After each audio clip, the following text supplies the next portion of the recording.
My name is Muhi Khwaja. Really excited to be here today with all of you. Our topic today is just learning more about Refugee Services of Texas and about donor advised funds. We're really thankful to the Muslim space for coordinating the event with us. In regards to just your interest in charitable giving and being able to find out more about charities that are making a difference, we really want to be able to provide you with a better understanding of organizations helping out. And this is why American Muslim Community Foundation is partnering with Refugee Services of Texas. So I wanted to share with you our guest, Faye, who is the Director of Development at Refugee Services of Texas. And she's going to share a little bit more about their background and work in which they do. Perfect. Thank you, Muhi. It's nice to sort of see you all in this time of COVID. My name is Faye. I'm the Development Director at Refugee Services of Texas. I've been with the agency for about 3 years, but I started working with refugees and trafficking survivors more on the program side of things back in Arizona in 2006. And I've been in a variety of different roles programmatically and in development since then. And then when we moved to Texas, I made the move to join with RST. And it is the best part of living in Texas for me. I feel very honored to work with this amazing group of people that I do. And I absolutely love our mission. So I'll share a little bit about RST with you. Refugee Services of Texas is the largest resettlement agency in Texas. We have 6 sites all across the state. We're down in the Rio Grande Valley on the border with Mexico. And then we are in Houston, Austin, Dallas, Fort Worth, and Amarillo. And we have been around for 42 years now. And in some places, unfortunately, we're the only resettlement agency. Over the past 4 years, we've seen a lot of hostility to refugees and immigrants in general. And so as a result of that and cuts in federal funding, a lot of agencies have sadly had to close their doors. And so in Austin, for example, RST is the only one that's there. So we provide really necessary services to the clients that we serve. We serve all groups of displaced peoples, including refugees, asylum seekers, asylees, and trafficking survivors. We serve men, women, children, and family units from all over the world. And so I would say right now our largest groups are coming from Congo, Iraq, and Afghanistan, and Burma probably. But we provide really comprehensive services from the time they arrive at the airport to self-sufficiency. And so we provide case management, employment services, job placement, legal services, mental health services. So the list really goes on, making sure that their needs are met and that they feel welcomed here in our Texas communities. So thank you, Muhi, for having us today. We're excited to be here, and we'll have question and answer, I think, at the end. But if you have any questions, please feel free. Otherwise, I'll turn it back over to you. Yeah, and I figured I would ask you a few questions as well for you to dig down a little bit deeper into kind of the programmatic side of things at RST. And for, you're helping clients all across the state. What do you feel the clients walk away with at the end of the day, and like what's the impact that you're able to create at RST when people provide you the resources to do the work that you do? So ideally, they walk away feeling like they have achieved self-sufficiency, and they have a long way to go. So a lot happens within the first 90 days. And then in various ways, we can work with them for up to 5 years. And so by the time we part ways, for the most part, even if they come back for certain services, they have a job, they're in an apartment that's sustainable for them.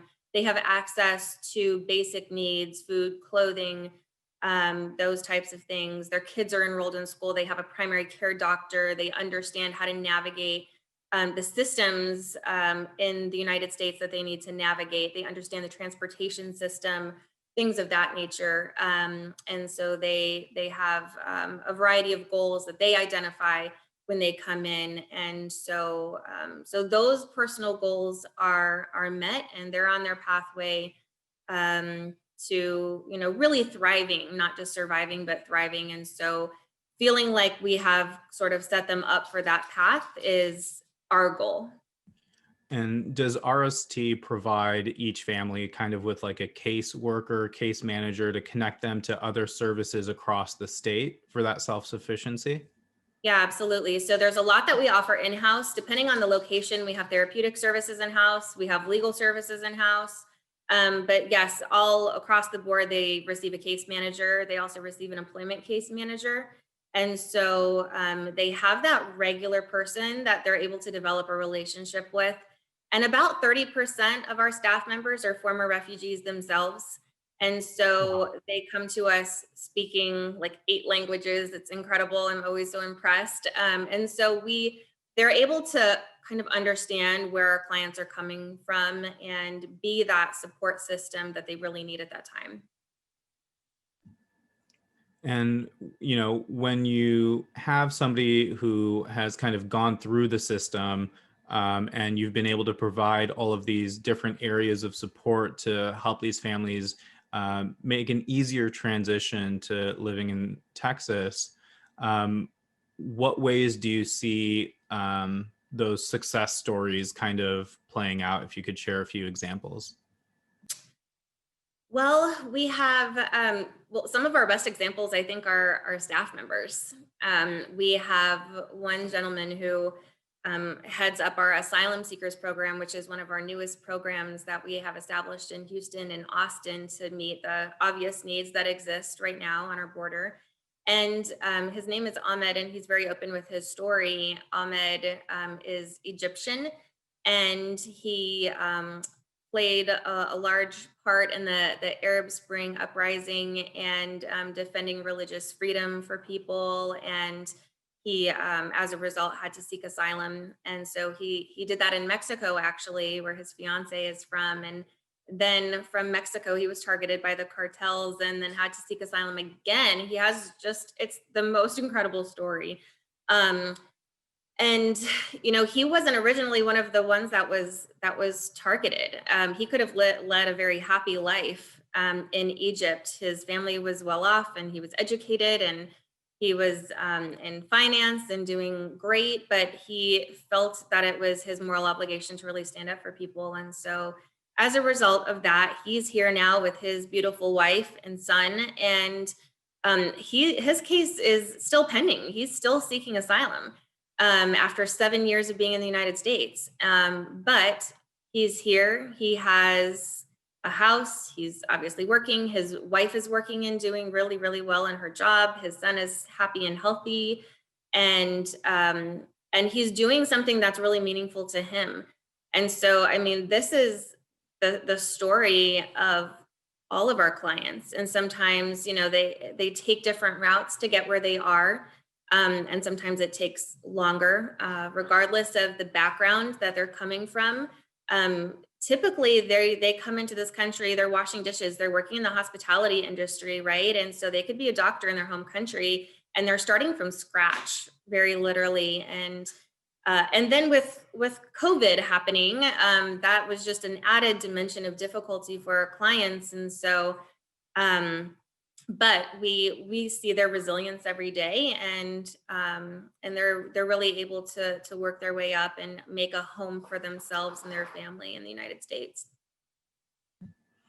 And the last question I have for you before we jump into AMCF side is, you know, when people support RST, what do you hope they walk away with understanding? Well, there's so many different ways to support refugees and trafficking survivors. And so I encourage people all the time to, if you don't know how you want to plug in, give us a call and we'll have a conversation one-on-one just like this. This is what I have the pleasure of doing all day is talking with like-minded people who just want to help. And sometimes that's financially, sometimes that's volunteering. We have advisory boards in our major cities. There's really a lot of different ways. And so whatever that is, I want it to be meaningful to the person who's showing support. I want them to walk away knowing that they made an impact in the life of one of our most vulnerable residents here in our country. And I think that there's so many misconceptions and stereotypes about refugees and all the populations that we serve. And so I hope that people, if they don't have it already, really gain an understanding of just our basic equality as human beings, and an understanding that what separates us is circumstances, and it's the situation that our clients are finding themselves in are really through no fault of their own. And so I hope that they find value and fulfillment in just showing compassion that we would show to a neighbor. Definitely. And, if you are interested in volunteering, in sharing your skill set, in making a contribution, definitely be sure to follow up with Ashley and visit the Refugee Services of Texas website to learn more. So at this point, I'd like to just jump into AMCF and a little bit more about what American Muslim Community Foundation does. So I'm going to just pull up a slide deck that we've put together, and we'll jump into that now.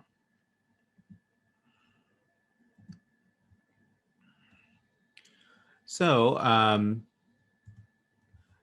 American Muslim Community Foundation started out back in 2016.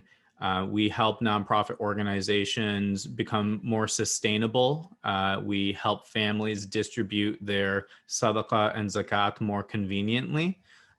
So when it comes to charitable giving, we try to make sure that we are telling the story and impact of Muslim philanthropy and the potential that it has. In our tradition, we believe in an afterlife, and we understand that all of our actions in this world kind of lead to that moment of determining what the afterlife for us will look like. And there's a really brilliant poem by Sheikh Ahmadou Bamba, who is from Senegal, and it's called Masalik al-Jinan, The Pathways of Paradise. And in it, he talks about a section on giving charity, because when everybody has passed away and they're in this afterlife transition before entering heaven, they may want to have done more good deeds. And the way that they can affirm their faith and trust in their faith is by giving charity, to make sure that there are ongoing contributions being done in our name when we make a charitable gift. We understand that the principle of zakat actually purifies our wealth, so that when we give 2.5% of our charity annually, that is an act of purifying our wealth. That when we make a good deed, it actually removes a bad deed, and that the purpose of charitable giving actually brings joy not only to those who receive it, but also those who give it. So these are just some of the basic concepts in Islam about sadaqah and zakat and charitable giving. And as a community foundation, American Muslim Community Foundation is a publicly supported nonprofit institution, and we're governed by a board of directors which serve our donors and the nonprofit sector along with the community overall. So our vision is leading sustainable and strategic Muslim philanthropy for today and future generations. And we do that by cultivating donor giving and diversifying funding to advance charitable causes. We have a really great dedicated leadership team. Safa Ibrahim, she is our president and co-founder. We have Dr. Agnes Chong, who is a lawyer and a PhD. She's our vice president. Omar Hassan is our treasurer. And these are members all across the country as we're a national organization. We have a small and growing staff. We have dedicated advisory committee members helping us in specific areas of their skill sets. And we've consulted with religious scholars and financial scholars in terms of the work that we do. So there's over 700 community foundations across the country, but none of them were established to serve the Muslim community. So AMCF is the first and only that is committed to working with the Muslim community to help empower the causes that we care about. We started back in 2016. We had a strategic plan back then. We update it annually, just did it again earlier this month for next year. We started offering donor advised funds in 2017. We recruited a team and I came on full time in 2019. And we started offering giving circles and endowments and fiscal sponsorship. So we offer a few different services to the families and the nonprofits, which I'll go into a little bit more. So donor advised funds are really a great way for you as an individual or a business to give and have almost like a charitable savings account that's dedicated to your philanthropy. All of the money that goes into a DAF has to be given out to a nonprofit organization, but it allows you to consolidate all of your giving. A giving circle is when a group of friends or family come together and they decide on what charities they want to support. So let's say you and your siblings or you and your friends from college or any group of people who want to give together can give to AMCF first. And then once you review the nonprofits that you care about, then you can decide how much you want to allocate to each charity together. So then AMCF will make those distributions on your behalf. For nonprofit organizations, we help them set up endowments for them to be more sustainable. And instead of the charity having to figure out their investment strategy or even opening up a brokerage account and doing all of these additional things, AMCF partners with the charity through an MOU to just invest the funds on their behalf through a brokerage firm. So it helps make it a lot more easier for you to invest as a nonprofit. And then fiscal sponsorship is when a charity or a project wants to partner with an institution that will do their donation collection and receipts and everything in regards to that. So we offer short-term and long-term sustainability solutions for nonprofit organizations. We have a Muslim philanthropy podcast, which we'd love to have, which we already have had Ashley on. We partner with all of our nonprofits to bring them on the podcast. We did a social impact accelerator earlier this year where we had 8 different webinars geared to help nonprofit leaders learn more best practices, everything from strategic planning to marketing to recruiting a board to long-term donor cultivation and everything in between. We continue to do webinars like these. We hosted the Muslim Philanthropy Awards earlier this year for the first time. And we also have what's called the Muslim Philanthropic Values Worksheet, which helps identify what values influence your charitable giving. And it's an exercise that you can do with your giving circle, with your family. If you have a DAF, it's helpful to identify what types of charities you want to support. And we also have launched a professional development fund. Oftentimes nonprofits will be able to hire staff, but they don't have the capacity to provide more benefits. So this professional development fund is a way for nonprofits or individuals to apply for a scholarship to attend a course or something that will further their capacity building and leadership development.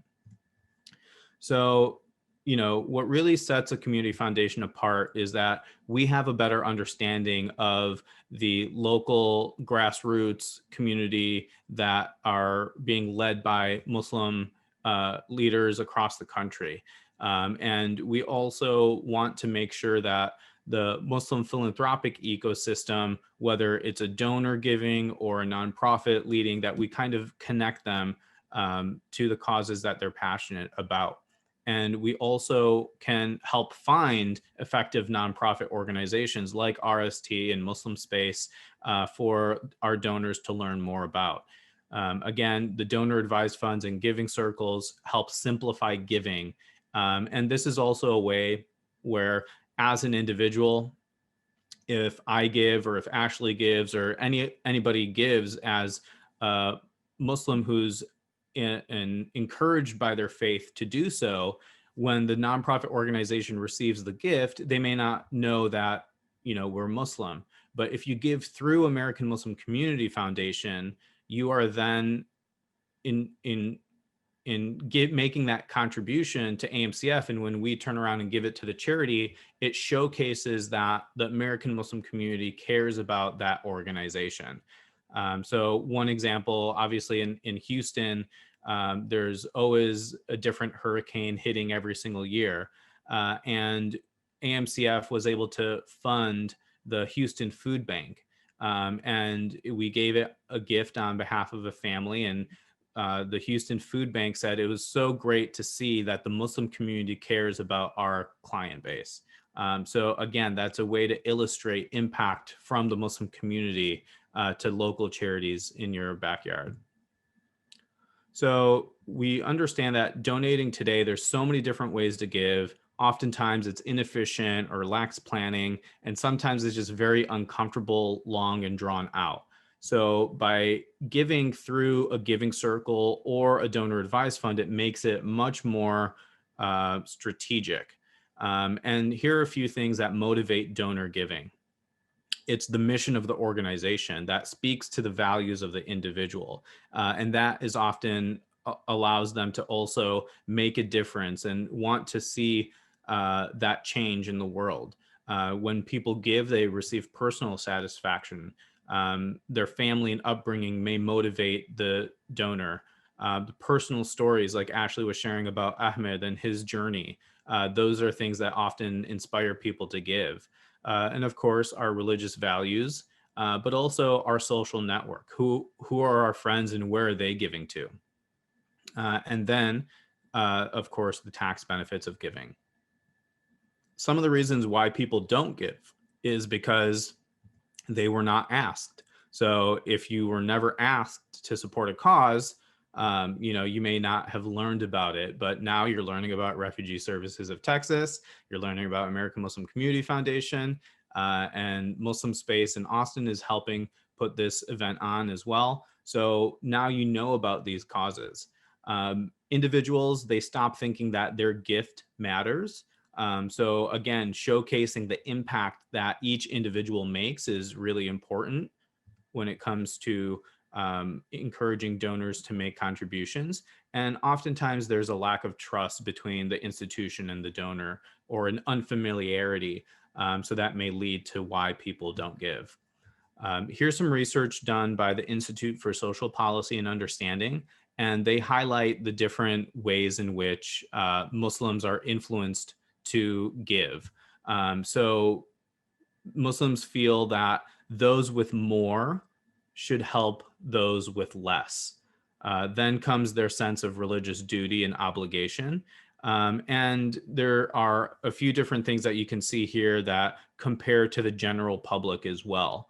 One of the things that I would like pointing out through ISPU's research, which AMCF actually helped sponsor as well, is that Muslims are just as likely to give to organizations outside of our faith community than we are to Muslim-led institutions as well. So, of course, we love supporting our mosques, our schools, our civil rights organizations, but even the local food bank or the domestic violence shelter or the refugee services organizations are really meaningful to the Muslim community as well. And Muslims are just as likely to support those causes. Think of your alma mater or other places. You may differentiate how much you support those organizations, but you're just as likely to support them. And we're reminded through the Quran, through the Hadith, that Sadaqah and Zakat are a primary pillar of our religion. And oftentimes, just as important as prayer, charity is mentioned with it side by side. So we know that it's part of our pillars of the faith, and it's something that we should be encouraged to do more. So the American Muslim demographics across the country, according to Pew Research and a few other research institutions, is that there's no one specific um, majority in the country. Uh, there's pretty heavily South Asian, Arab, Black, and then you have a growing population of Hispanic Muslims and white or mixed Muslims as well. So there's a very diverse group of Muslims across the entire country. As we saw this year, is a very significant registered Muslim voter population. There's over 2,000 mosques in the country, and many of them, majority of them have been built in the last 10 years. There's over 300 Muslim part-time or full-time schools with over 40,000 students. And there are more than 5,500 registered charities as Islamic. So a growing demographic. Of course, there's over 1 million nonprofit organizations, but a larger growing segment of Muslim-led charities as well.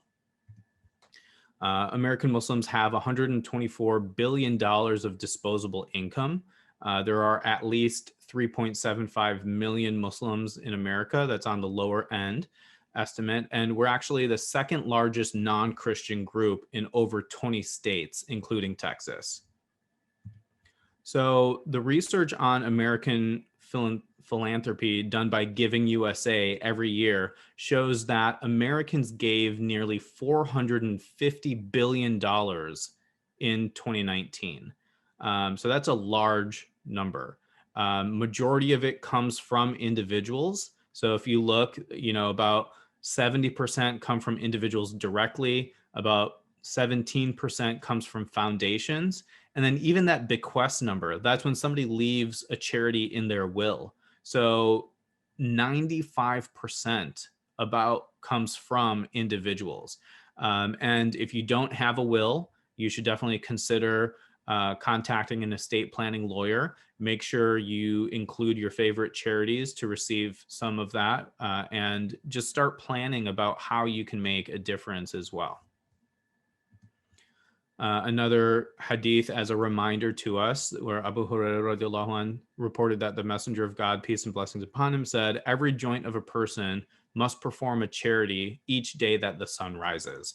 So again, a heavy influence on making the world a better place, using our time, using our talents, using our treasures to make that possible. So donor advised funds. This is how a DAF works. A donor advised fund is a giving vehicle that helps you put your money into a separate account that allows you immediate tax benefits, and you get to support all of the charities that you do through grant recommendations on your own timetable. What this does is it consolidates all of your giving. Think about tax time. Come April, you're going to have to collect all the receipts that you made contributions for. And if you were able to put all of that money into a donor advised fund first, you're just getting one tax receipt. So you put all the money into a donor advised fund, and then you select all of the charities that you want to give out to. So this allows you to give cash, give stocks, give real estate, give other assets, and you have to just transfer that into the donor advised fund once, instead of making stock contributions to 5 different organizations. So it just really simplifies your giving. And AMCF gives you that one receipt. We use religiously ethical and socially responsible investments for you to grow your charitable giving in the future. And again, you get to identify what nonprofits you want to support. AMCF makes the contribution for you. We give a report to you and the nonprofit for continued updates. The benefits, again, consolidating all of your charitable giving into one account. You get to set aside the money now and donate it later. You get to grow your balance tax-free by investing for future charitable giving. we have a great understanding of different nonprofits all across the country, and we can help you find causes to support as well. A DAF allows you to keep track of your zakat and sadaqah in one place. We vet all the different charities for you in our nonprofit directory. You can name your DAF after a loved one. You can set it up as a sadaqah jariyah or ongoing charity for various projects. And after you pass, you can leave the balance on to other family members to then set up their own donor advised funds and make future charitable gifts. Or you can have the balance be distributed to charities of your choice. So when we talked about, creating a will, mentioning your donor advised fund, we can be the ones that distribute to all of the charities on your behalf. So we talked about donating appreciated assets and stocks, and it's important that, if you have appreciated stocks that you've held on to for more than a year, you can donate those to a charity and you avoid a capital gains tax. So by giving appreciated assets, you are actually giving 20% more than if you sold the stock, took the cash, and then made a donation.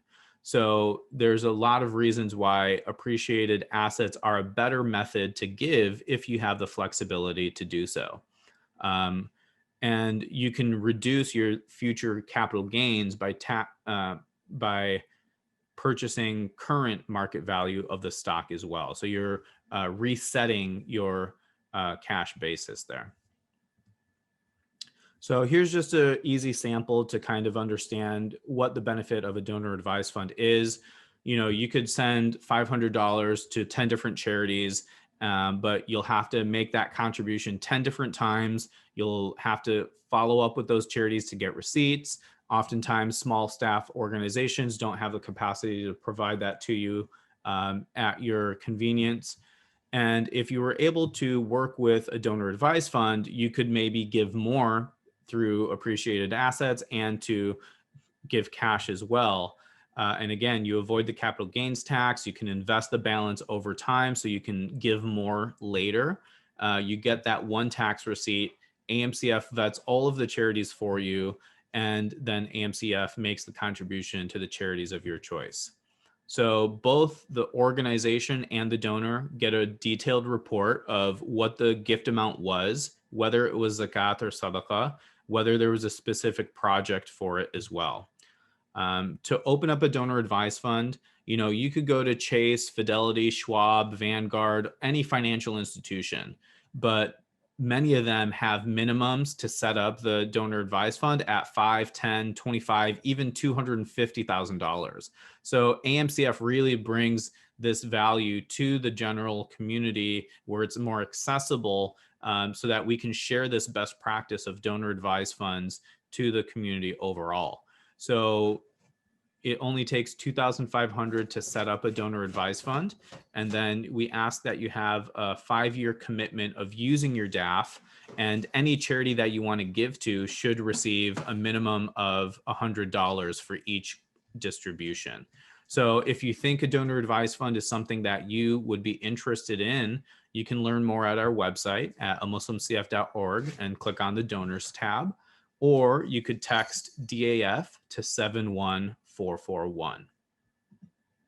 So our fee structure is $125 a year or 0.65%, whichever is greater, for the first $500,000 that a family puts into a donor advised fund.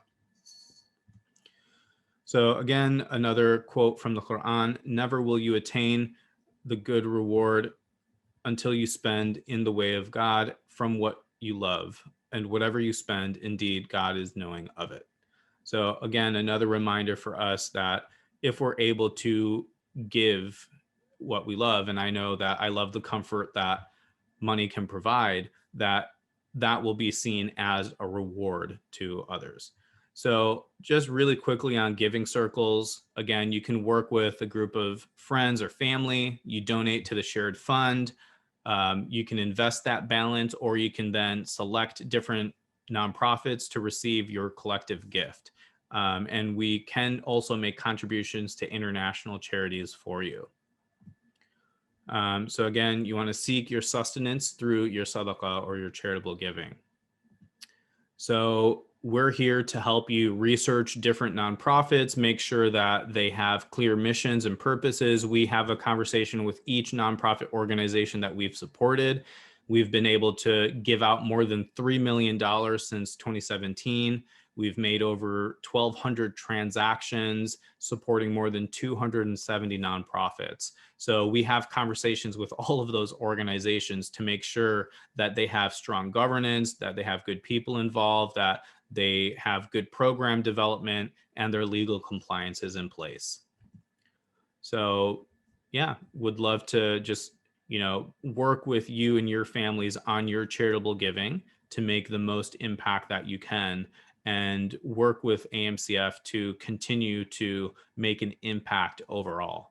So would love to open it back up to Q&A and give you a chance to ask any questions that you have about Refugee Services of Texas or American Muslim Community Foundation. And again, thank you to Muslim Space for helping coordinate the event as well.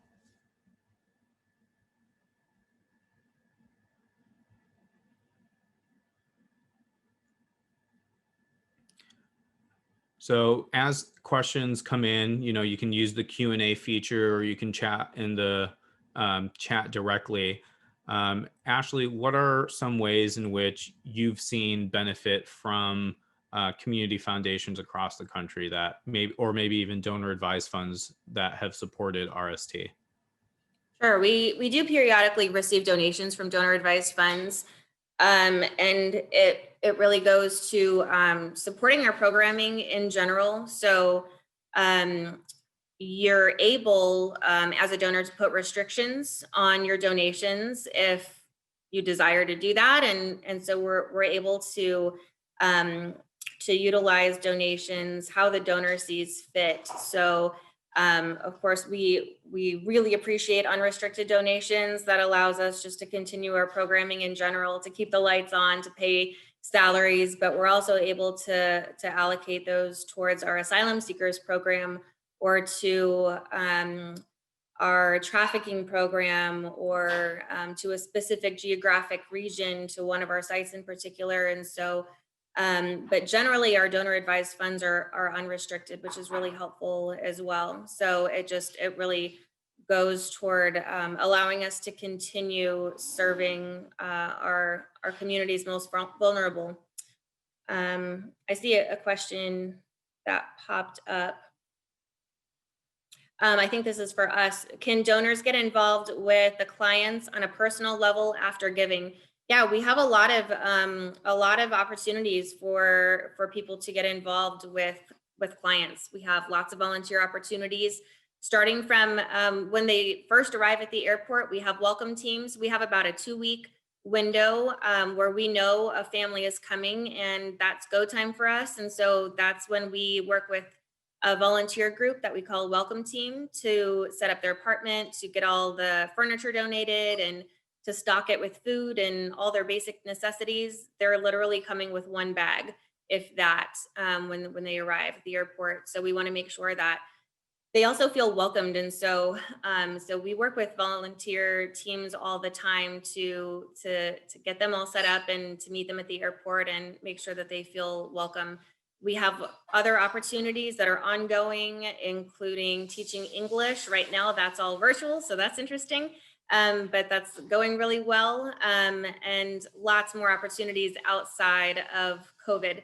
So absolutely, we have a lot of supporters who maintain contact with a particular family for a really long time. One of the things that I wanted to share as well is, like, AMCF loves connecting other organizations in similar spaces together.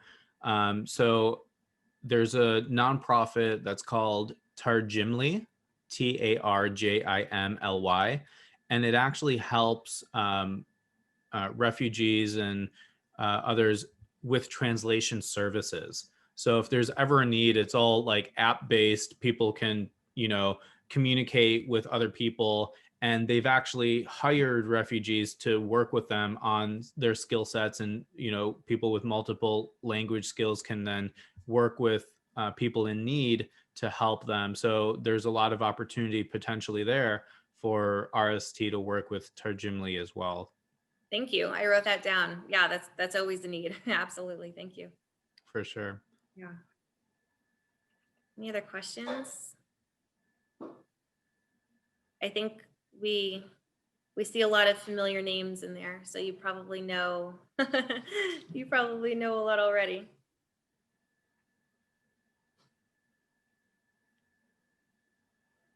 Great. Well, if there aren't more questions, I'm sure Ashley and I can try to entertain you, but we'd be more than Gladly. happy to, Always more than happy.